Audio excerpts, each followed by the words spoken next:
Now,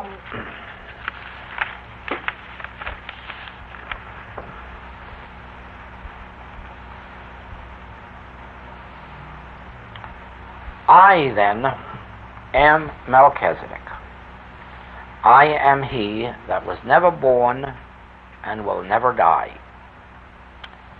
I am self-maintained and self-sustained. I am the offspring of God, God itself springing off into manifestation and expression, God itself appearing as individual being, with individual identity. This Garden of Eden experience of eating of the tree of the knowledge of good and evil has resulted in this false state of consciousness which we call humanhood, which Paul tells us we must die daily to, in order that we may be reborn of the Spirit. And in this state of humanhood, we are interdependent. We need each other. We not only need each other, we need things. We need money. We need this. We need that. And all of human experience is a going out and getting it. Of course, in the first stage, we are honest and we're told to earn it. When earning it doesn't come easy to us, we develop tricks to earn it legally, but not too honestly. And if that doesn't work, we get outside of the law and we steal it. If that doesn't work, we go out and kill for it. On a larger scale, after we become united as communities, when we want things, we have a legal form of murder that's called war. But we just war, we just murder. We take what we want from the other fellow who's too weak to stop us, but it's done in the name of the cross, or the red, white, and blue, or the pink and green. That's humanhood.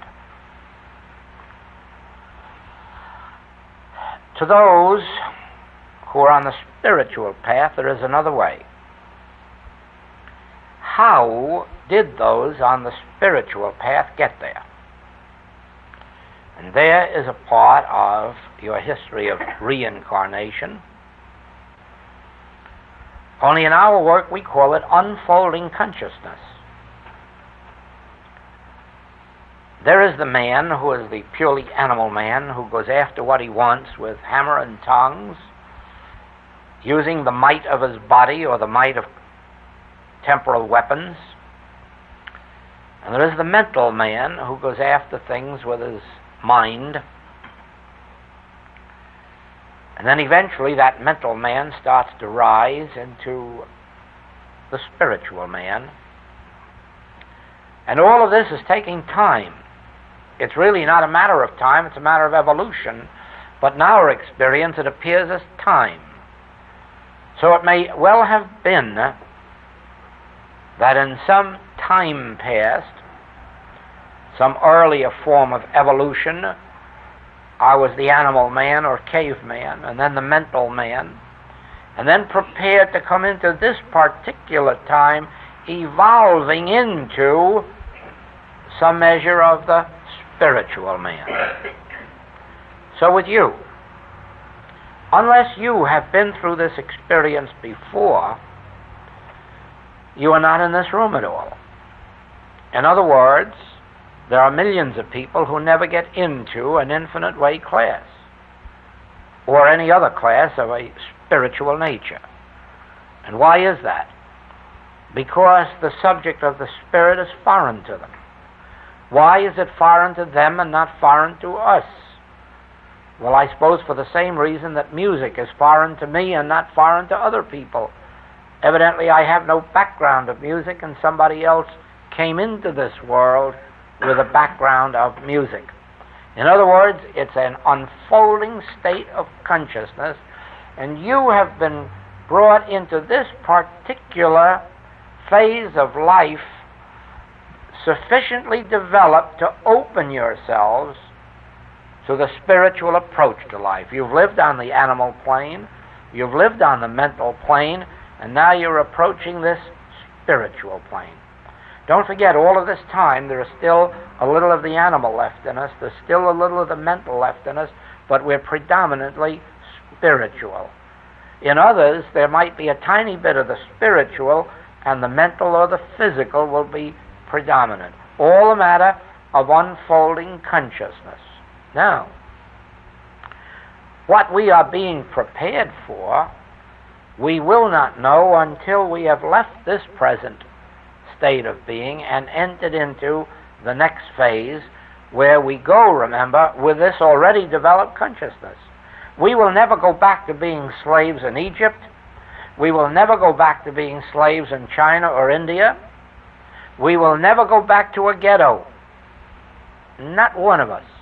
We have evolved out of that state of consciousness, and we are moving forward into more highly developed spiritual natures, spiritual states of consciousness. Therefore, our lives will be led in countries that give expression to freedom, give expression to individual demonstration rather than the socialistical robot life where everyone is equally nothing. We will live as individuals who can say, I, and then I am a pianist, or I am a minister, or I am a physician, or I am this, but I am that, and I will be that because that is my developed, unfolded individuality. And so now I want you to see something. I want you to see who you are and what you are and how you live. The moment that you begin to realize that in your true identity you are Melchizedek or Christ.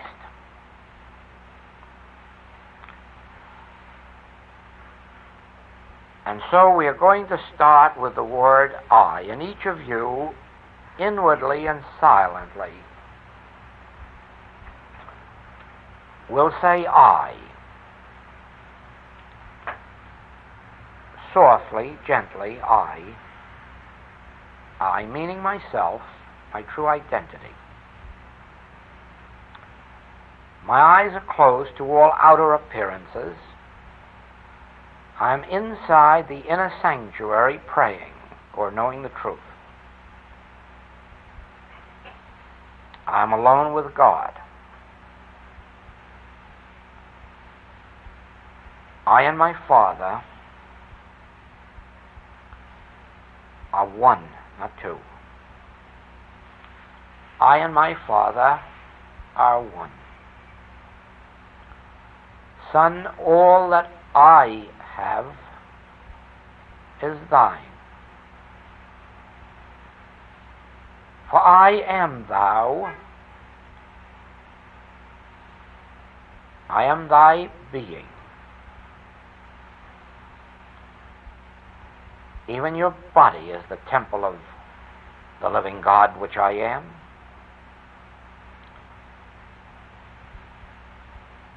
Your body, your mind, your soul, these are all dedicated to me, and I have ordained them.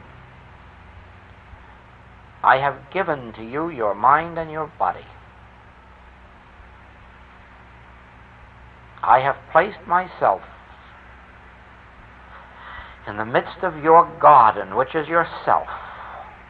I am the tree of life in the midst of you. I, even I, am He. I, in the midst of thee, am mighty. Now I say to you, son, cease ye from man whose breath is in his nostril. Cease from being man whose breath is in his nostril. Cease from depending on man whose breath is in his nostril. For wherein is he to be accounted of while I am here in the midst of thee? This I that you have declared. Now listen. I am the way, the truth, and the life. I will never leave thee, nor forsake thee. Look unto me, to the eye of your being, and be saved. Don't look unto effects. Don't look unto persons. Don't look unto fame, fortune, position. Look unto me, for I in the midst of thee am your bread, your staff of life. You need not earn your bread by the sweat of your brow. Work, but enjoy it. Work and love it, but never feel dependent on it for your living, for I am living you. I am your living. I am your being. I am the substance of your body. I am that which beats your heart. I am that which functions every organ and function of your body. I didn't make your body and then leave it to control itself. I made it in my image and likeness of my substance. I formed it even in the womb. Did you not remember that passage of Scripture? I knew thee before you were conceived in the womb. I formed your very body in the womb. I have never left it, nor forsaken it. Many times you have left me. Many times you have made false gods, golden gods, silver gods, pill gods, powder gods, and plaster gods, and look to them for health, for peace, for joy. And yet I am the bread of your life, the very staff of your life. You have looked outside for pleasures, and yet I am the wine of inspiration. Seek me while I may be found, and be at peace. I will keep him in perfect peace whose mind is stayed on me. I am thee.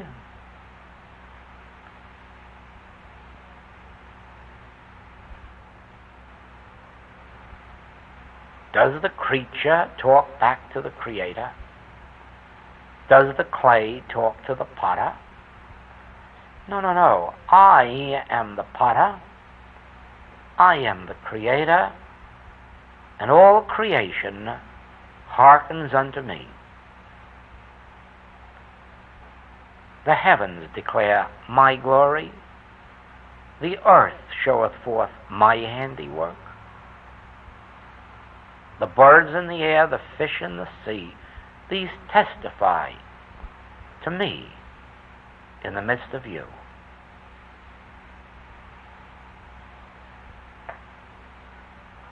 I am the resurrection. I restore those lost years of the locusts. The only reason there were locusts was in your forgetting of me and looking to outside sources. I have no pleasure in your dying. Turn ye and live. For I, Melchizedek, I, the Son of God, I in the midst of thee am mighty. Know ye not that God gave me dominion over everything on earth, everything in the sky, everything in the waters beneath the earth? I am the law. I am the prophets. I am the way. Live by way of me. Don't live by way of the world. Don't live by way of form. Don't believe that your life and safety and security are dependent on effects, on forms, even so greater ones as bombs. I am your high tower, and I am your fortress. Hide in me. Hide in the understanding that there is only one power, and I am that, and that nullifies hate, domination, hypnotism, mad ambition. I. Look unto me and be ye saved. Not by might, not by power. Put up thy sword. Those who live by the physical sword or the mental sword will die. But live by my Spirit. Not by might, not by power, but by my Spirit. Dwell in me. Let me dwell in you. If ye dwell in me, if you let me dwell in you, if you live in the recognition that I in the midst of you am your true identity, your eternal life, I will draw unto you whatever is necessary for your harmonious unfoldment, be it person, places, things. Only go into the inner sanctuary and be quiet. Don't pray in public. Don't tell man what you need. Don't tell man what you'd like to be. Don't tell man what you'd like to do. Live in me. Let me live in you, and let me go before you to make the crooked places straight. Let me go before you. Let me be an invisible presence that goes before you to prepare the way for you. I have many mansions. Many mansions. Let me go before you and prepare the way. Don't tell any man or woman. Let me go before you silently, sacredly, secretly, and prepare a way for you.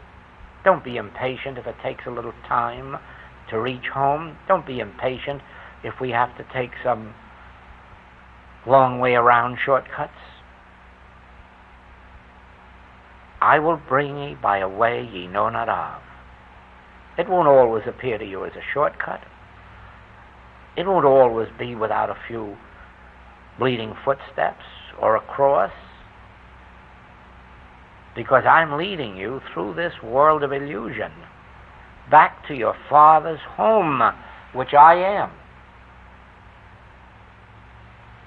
You have already gotten yourself into places that you can't leave suddenly. You will have to be led out of without injury to others, without injury to the life or well-being or comfort of others. You cannot have your life and well-being at the expense of others. That is not the law. Love thy neighbor as thyself is the law. And you can do that. You can do that if you look unto me. If you understand that I, in the midst of you, am self-sustained. I have meat. Be assured of that. I have meat the world knows not of. Don't let your mind get weary wondering how you're going to get meat, or a home, or companionship, or supply, or health. Be assured that I have meat.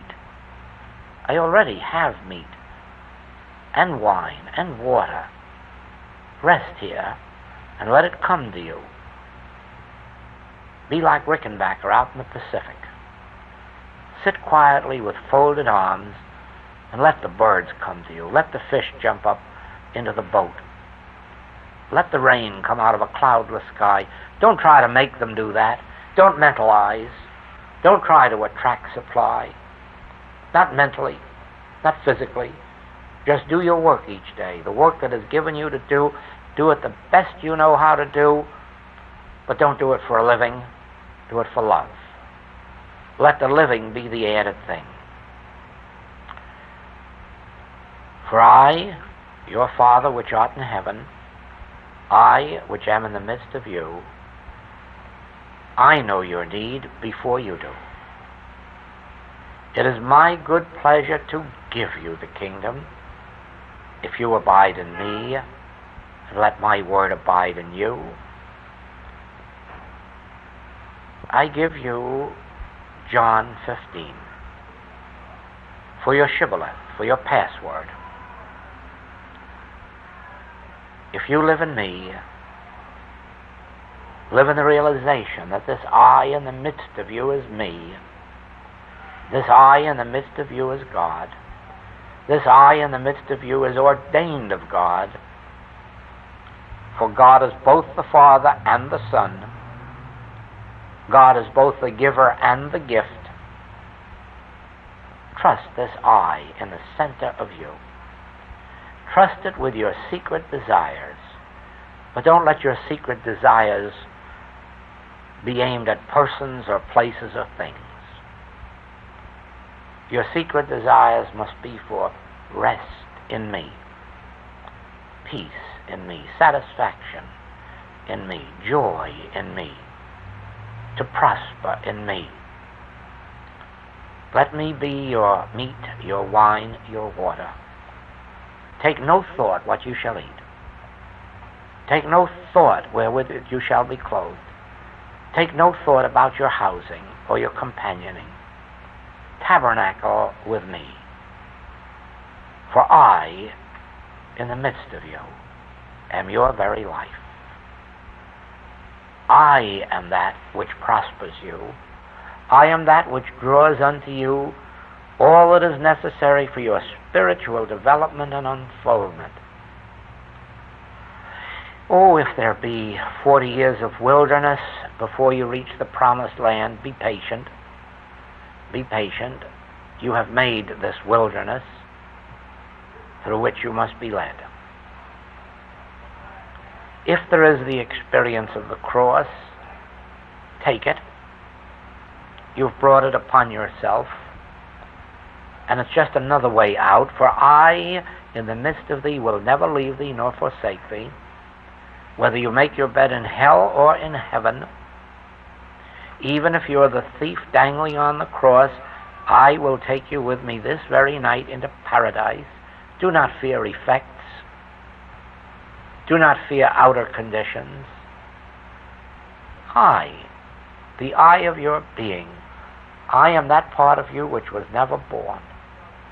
I brought you into this experience, and I will carry you through this experience, and I will carry you on into the next experience, even unto the end of the world.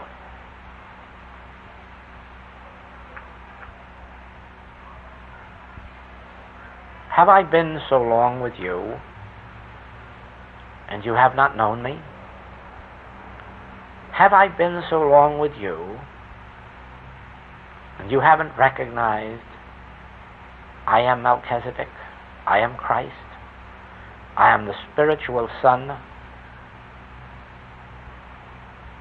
When you're far enough along, you'll understand that I am God the Father as well as God the Son.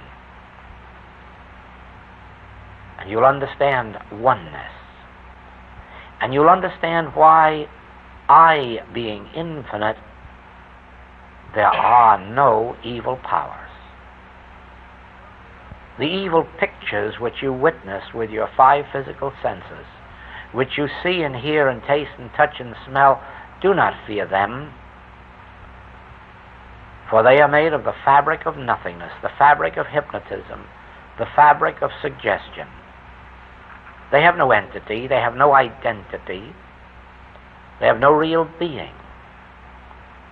Just understand them to be made of the fabric of mental illusion, nothingness.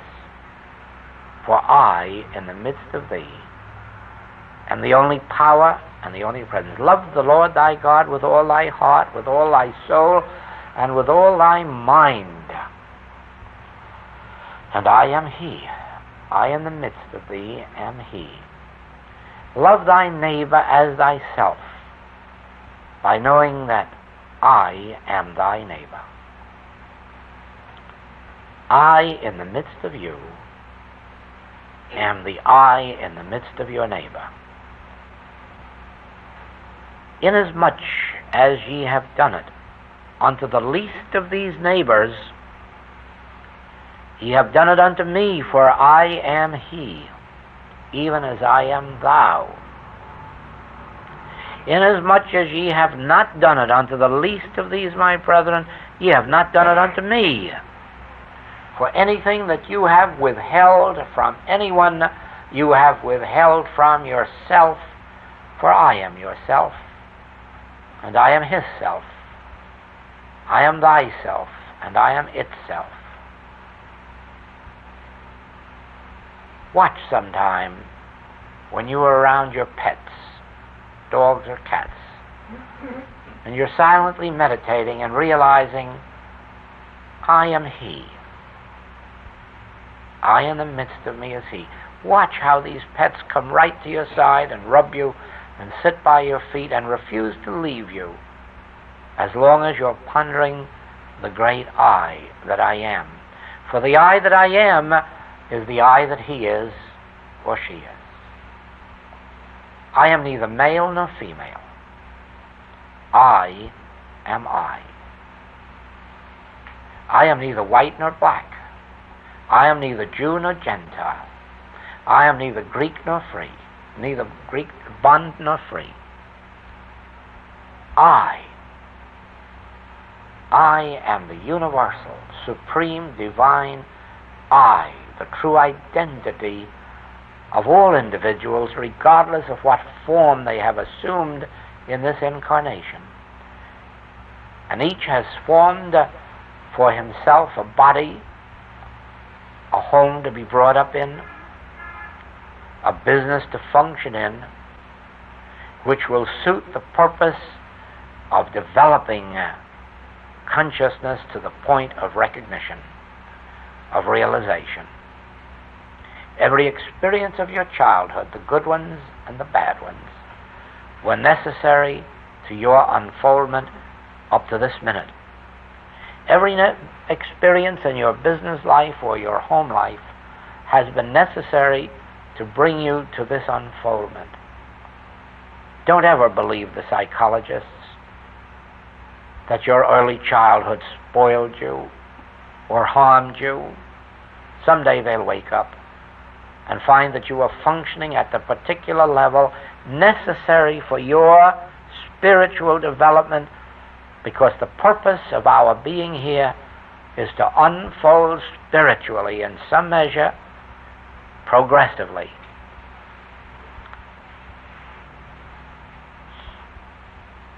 Awake, thou that sleepest. Awake.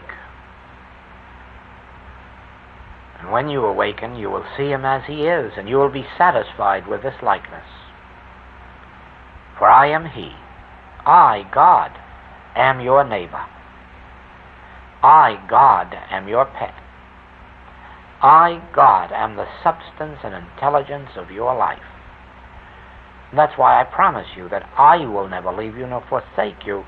But don't turn away from me. Lot's wife did that. She looked back, away from me, and she was lost. All those who put their hand to the plow must make up their minds never to turn back. Never. The way is straight and narrow, and few there be that enter. But those few are those who attain. And when they attain, what is it that they have attained? Awareness of me. Realization that I in the midst of them am mighty. Realization that I am in the midst of them. That I have been with them since before Abraham. That I will never leave them nor forsake them.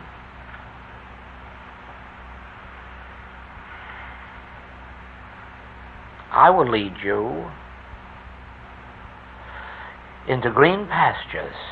I will make you to lie down beside still waters.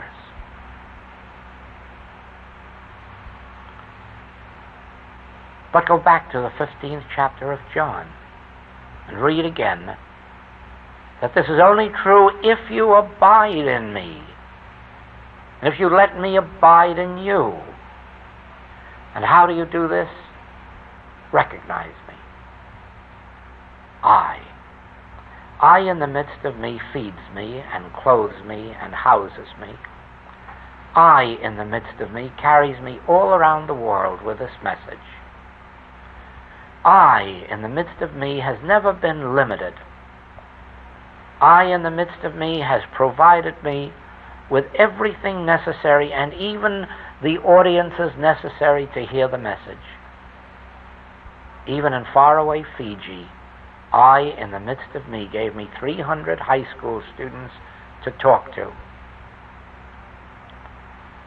I in the midst of me has carried me around the world. For I is not dependent on man whose breath is in his nostril. I in the midst of me need not advertise itself. I in the midst of me dwells secretly, sacredly, silently, abiding in me and I in it, and together we two which are one walk this earth. But I am my neighbor, and so I am I in the midst of you. Therefore we be brethren. We are of one spiritual household. We have one common Father. This is true of us whether we think of ourselves as Jew or Gentile, bond or free, black or white, yellow or pink. Remember, I am my neighbor. And everything that I do unto my neighbor, I'm doing unto myself. Those things that I do not do unto my neighbor, I am not doing unto myself, and they're being left undone.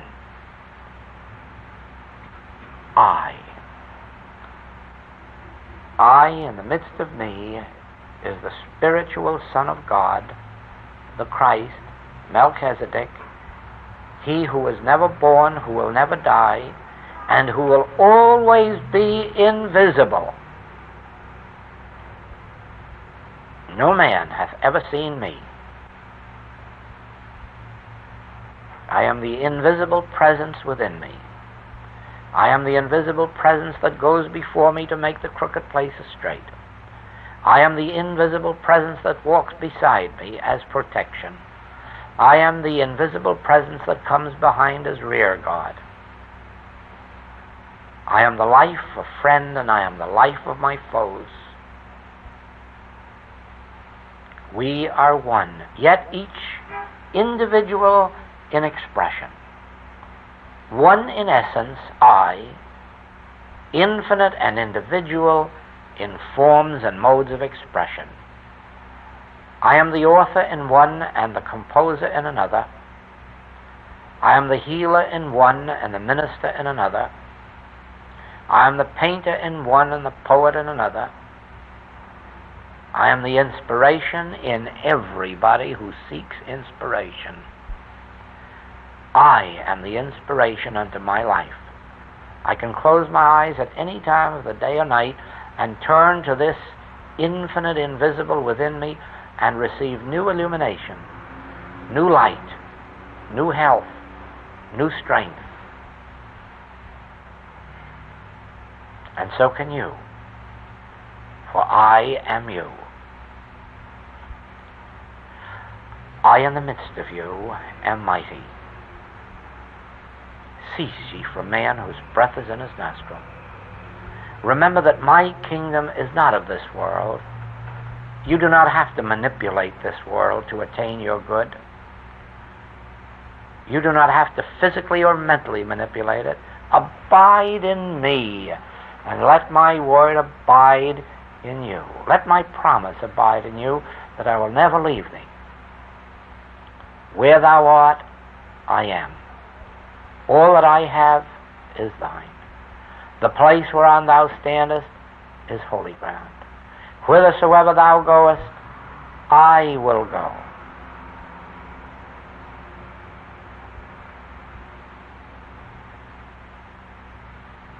learn to live with this I in the midst of you. Learn to love it. Learn to look to it for all inspiration. If it's an idea for a book or a painting, if it's an idea for business, an idea for law, regardless of what it is, learn that I encompass it. And this I is within you. And then, if it's necessary to find a textbook, if it's necessary to find a teacher, if it is necessary to find a publisher, whatever it is, turn within, and I will appear outwardly as that form. Don't go out looking for the forms. Turn within and look for me, and I will appear outwardly as that form necessary to your unfoldment at any moment. That's who Melchizedek is. That's who Christ is. And that's how we know that I have pre-existed this existence, but even more than that, I coexist with God, and I am as ancient as God, but I am as newborn every day as the newborn day. Every day is a new day, a God day. Every day we are renewed with His Spirit, the Spirit that I am, so that we are never old, we are never aging. We're as ancient as God. We're as young as every newborn day. Because we look not to a calendar for our youth, but we look unto me, the I within me. And we let the body be governed by the presence and the power of I. We recognize that I is the very bread of life, the substance of my bones and blood and marrow. I am the water of life that springs up every day into newness of life, into everlasting life. I, in the midst of me, is all that. I, in the midst of me, is the very meat. The world calls it protein. We call it I. I is the very meat of my being. I it is that feeds me and sustains me. I it is that supports me and maintains me. I, in the midst of me, maintains my infinite individuality unto eternity, drawing to me my talents, my art, my skill, my joy, my peace, my dominion.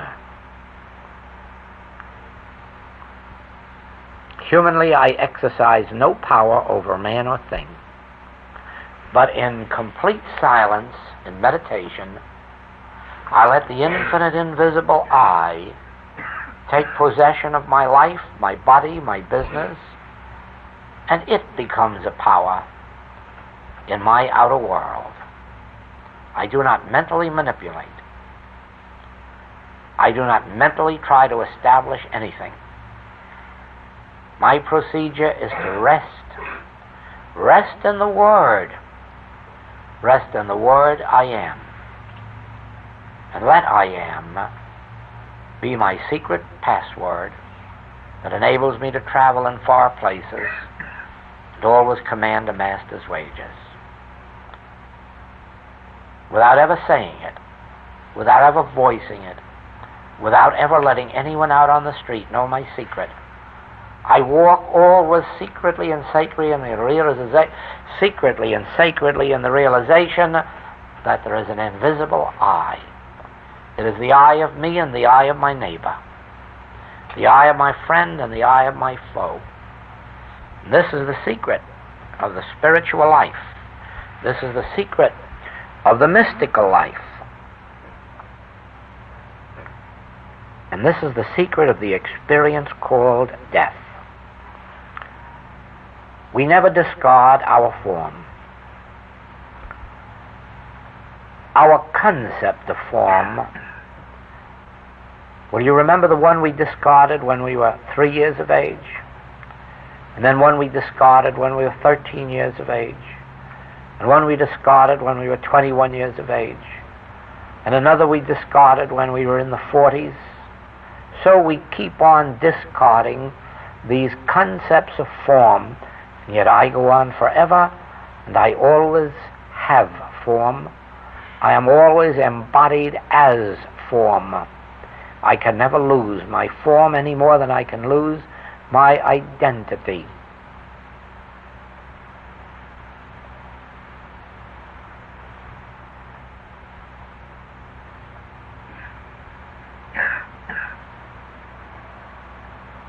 Let's stop for a few minutes.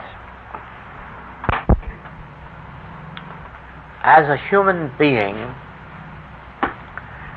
we are the tomb in which Christ is buried.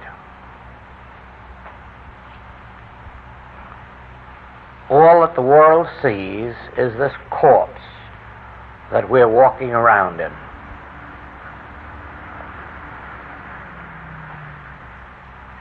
Within us, in this tomb of human selfhood, is the Christ.